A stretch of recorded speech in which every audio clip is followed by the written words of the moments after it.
Hello everyone, today I'm going to give you 7 reasons why it is so hard to lose belly fat, which is an important fat that leads to diabetes. That's why you're in Diabetes channel, but this channel is not only about diabetes, we talk about weight loss, metabolism, and so forth. I am Dr. Ahmet Ergin. I'm an endocrinologist, a metabolism expert, and a diabetes specialist.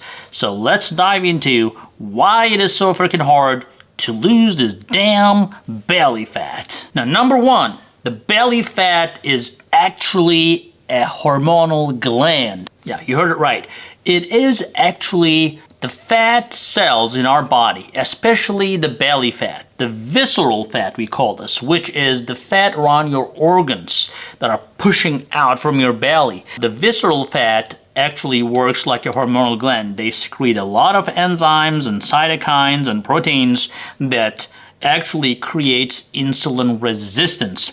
They actually protect themselves, especially in that area where you are doing everything you can, but that belly fat, once you develop that fat, well, it will go, but I'll tell you that. But it is very hard to remove that fat because it is protecting itself with a lot of cytokines. So the best way to avoid or best way to prevent that problem would be not to gain belly fat. We'll talk about that in a second, but I'm telling you that the belly fat is a hormonal gland that protects itself. That's number 1. Number 2, well, we all kind of like the sweets and the alcohol, right? So the social gatherings, the parties, the birthdays, and this day, that day, all sorts of holidays. We are always subject to, making this hard decision about eating, not eating, drinking, not drinking. It is a difficult decision and it's surrounding us everywhere. So every time you say, oh, it's a one time and it's not gonna hurt me, it's gonna hurt you. And that thing that you eat, the alcohol and any sweets, any carbs, goes right to your belly. Your belly fat will accept it graciously and will not let it go.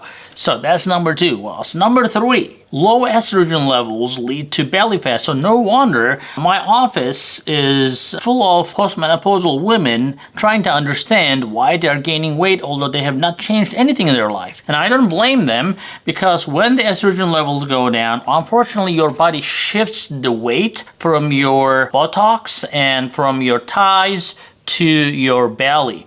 And sometimes the hormone replacement helps, but most of the time, even when you take hormone replacement, most women will see an increase in the size of their abdominal area due to change in their life. And number 4, the diet only will not get rid of the belly fat. You have to exercise. Now, a lot of people have tons of exercise excuses not to do exercise, right? But you have to. If you're not doing cardio, if you're not getting your heart rate up to 120, 130 for at least 30 minutes to an hour, that belly fat is not going to go away. So yes, you have to diet right, avoid all the bad carbohydrates, the sweets, the alcohol, but at the same time, you have to learn to make a priority to exercise every day, and especially cardiac exercise, to get rid of the belly fat. Now, number 5 is the cortisol. Now, cortisol is a stress hormone and unfortunately makes fat cells thrive, especially in that visceral area,